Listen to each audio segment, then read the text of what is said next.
So, why is it important that we take this time to right size our course's scope and sequence?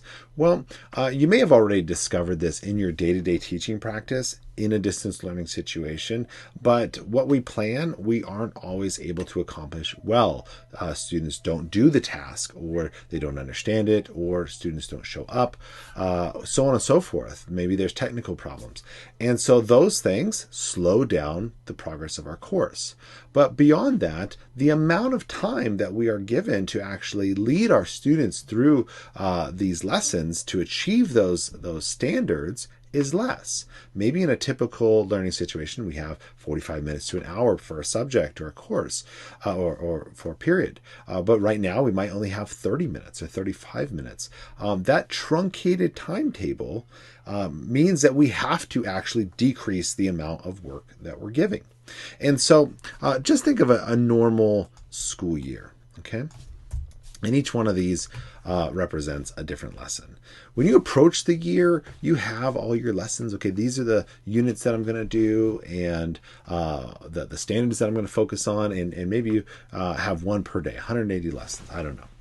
But inevitably, life happens and you have to do an assembly, and so you have to skip that period, and you're taking a field trip, so those days are gone, as well as, well, there's parent-teacher conferences, and there's preparation for the fall festival, and so on and so on. And of course, you got sick for those 2 days, and you had a sub, and subs are fantastic, but you like to teach your content, so those days were gone as well.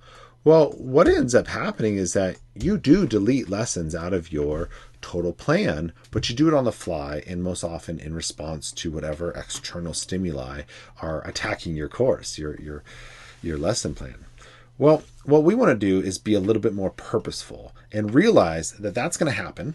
As well, with that truncated timetable, we only have so much time. And so we want to, instead of having the on the fly lessons being taken out, we want to take a step back and say, here are all the lessons, all the standards that I could be doing if I had the right amount of time and nothing was reaching in to take time away, and all my students were doing it every time.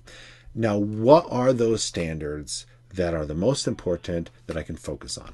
What are those lessons that I can have my students complete within that defined time period that they can stay caught up and they don't fall behind? And how can I give them appropriate work that is based on the time available to them so that they can be successful? It's about curating your content. And so in a previous video, or you saw that a course on say CodeHS or CK12, how you had those very defined lessons and units.